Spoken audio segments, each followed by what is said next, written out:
हाँ जी, क्या हाल चाल हैं? पहले तो पॉजिटिव सा नमस्कार आप भी कर दो, और जो लोग नए आए हैं वो चैनल को सब्सक्राइब कर दो। देखो, दो नई पिक्चरें रिलीज़ होने वाली है कल। हालांकि और भी रिलीज़ होने वाली हैं, बट हिंदी सिनेमा के अंदर धड़क 2 और सन ऑफ सरदार 2 भी रिलीज़ होने वाली है। तो मैंने अभी थोड़े से जो फिरंगी मूवीज़ थी उनका ऑलमोस्ट समझ में आ गया वो क्या कर रहे हैं। फैंटास्टिक फोर चलने नहीं वाली है तो वो भी मैंने हटा दी है। आज हम जो बात करने वाले हैं वो सिर्फ इंडियन मूवीज़ के ऊपर बात करेंगे। हम शुरू करेंगे वहाँ अवतार नरसिम्हा से। हम किंगडम की बात करेंगे जो आज रिलीज़ हुई है, और फिर हम 3-4 पिक्चरों की बात करेंगे जो कि हॉलीवुड बॉलीवुड की पिक्चर हैं। ठीक है, काश वो भी हॉलीवुड स्तर पे पहुंच जाएं किसी दिन। इंडियन पिक्चर है महा अवतार नरसिम्हा डे 7 है, और ये उतना ही बिजनेस करेगी जितना इसने कल किया था। ये एक ऐसी वेव में फंस गई है कि इससे मतलब लोगों को ना स्वाद आ रहा है। लोगों से अगर आप बात करोगे तो एक तो वो होता है ना कि भाई हमारे गॉड अच्छे दिखा दिए, फिर कोई बोलेगा कि यार एनिमेशन अच्छा था, अच्छा अटेम्प्ट है, एक नया जॉनर खुल जाता है भगवान का। जैसे मैं बोलूँगा कि भगवान का इस्तेमाल जो है ठीक किया है, अच्छा किया है, ये मेरा पर्सपेक्टिव हो जाता है। कोई रोड़े बड़ोड़े आएगा तो बोलेगा कि बॉलीवुड को सदमा लग गया, वो जो भी बोलेगा। लेकिन एसेंशियल बात यह है कि अगर आप थोड़े सेंसिबल लोगों से बात करोगे ना, जो कामकाजी लोग होते हैं, रोज़ बिजी हैं, उनके लिए वही भगवान की प्रार्थना है।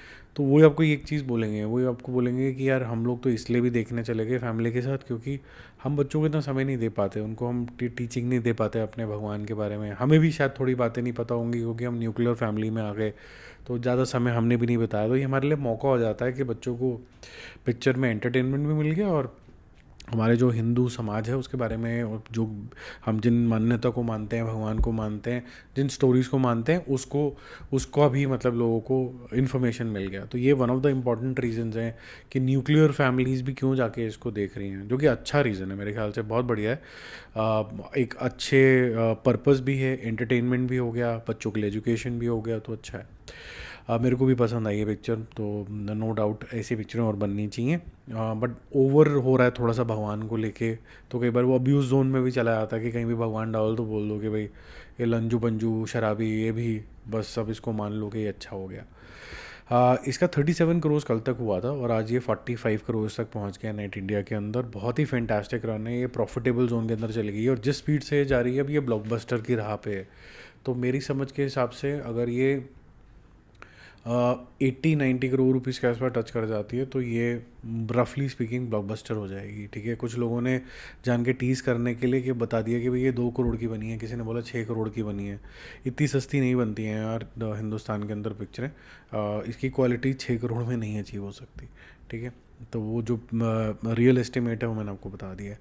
अब चलते हैं किंगडम की तरफ। किंगडम का है डे 1, और ये विजय देवरकोंडा की मूवी जो है ये हिंदी के अंदर भी रिलीज़ हुई है, जहाँ पर ज़्यादा अट्रैक्शन नहीं आया, 50 लाख से ज़्यादा बिजनेस नहीं होगा उसका डे 1 के अंदर। बट लार्जली जो तेलुगु मार्केट है वो सारा कुछ मिला मिलू के, छोटा मोटा और मार्केट मिला के 16.5 करोड़ से 17 करोड़ रुपीज़ के आसपास ये एंड करेगी net India collection. World wide level का अगर सब कुछ मिला ले तो शायद विजय देवरकोंडा की ये सबसे बड़ी पिक्चर होगी जो शायद 25 करोड़ भी टच कर जाएगी, जो कि खुशी से आगे निकल जाता है। जो उनकी सबसे ज़्यादा चलने वाली पिक्चर है as an opening perspective, but not कि सबसे ज़्यादा चलने वाली पिक्चर है ओवरऑल बेसिस पे। तो लेट्स सी ये कैसे जाती है, इसका रिव्यू मैं ऑलरेडी चैनल के ऊपर कर चुका हूँ, तो देख लेना जाके। बाकी आगे आगे चलते हैं हम। अब हमारे पास 3 पिक्चरों के बारे में बात करने के लिए हिंदी पिक्चरें, सैयारा, धड़क 2 और सन ऑफ सरदार 2। इन दोनों की तो हम एडवांस बुकिंग की बात करेंगे। सैयारा का डे 14 है, यानी 2 हफ्ते पूरे हो गए हैं, और ये आज भी 7.5 करोड़ रुपीज़ के आसपास का बिजनेस करने वाली है। तो कल तक 280 थे, 279.9 के आसपास कुछ ऐसा था, और 430 करोड़ इसने कर लिए थे वर्ल्ड वाइड लेवल पे, जो कि इंक्रीज़ होके अब 287 के आसपास पहुंच गया, जो कि बहुत बढ़िया फैंटास्टिक कलेक्शन है।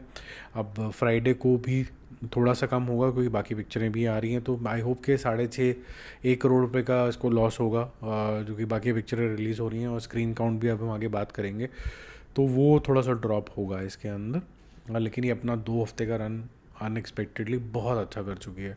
वर्ल्ड वाइड लेवल पे भी ये मेरे ख्याल से कल 450 करोड़ क्रॉस कर लेगी, तो 500 की राह तो इसकी है ही है। अब देखिए, जो बाकी 2 मूवीज़ हैं उनकी जो राह है वो थोड़ी डिफ़िकल्ट है, और अगर वो ऐसी डिफ़िकल्टी बनी रही तो सैयारा को बेनिफिट होगा।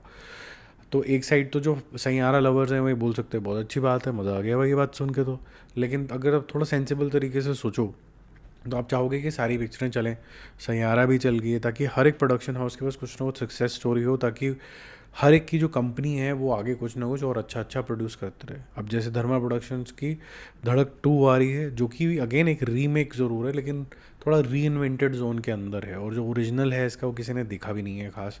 तो ये एक अच्छा बिजनेस कर सकती है। दोनों टैलेंटेड आर्टिस्ट हैं इसके अंदर, तृप्ति दिमरी भी हैं, सिद्धार्थ भी हैं। सिद्धार्थ ने अपने आप को प्रूव किया है कई बारी।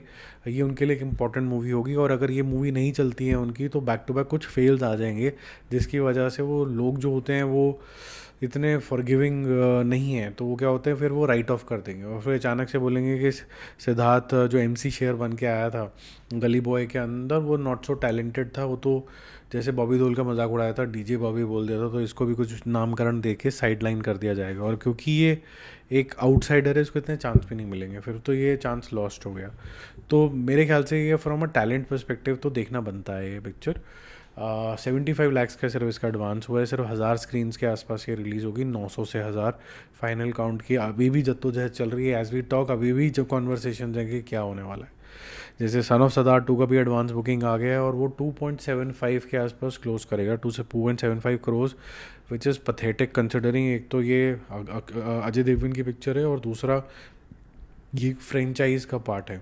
1 लाख टिकटें इसकी मुश्किल से बिकेंगी हायर साइड पे, और 2000 स्क्रीन्स इसको फाइट हो रही है ये भी लेने के लिए, क्योंकि आपके पास महाअवतार नरसिम्हा है, जो कि प्रिंसिपली हिंदी पिक्चर नहीं है लेकिन हिंदी बेल्ट में सबसे ज़्यादा कमाल कर रही है।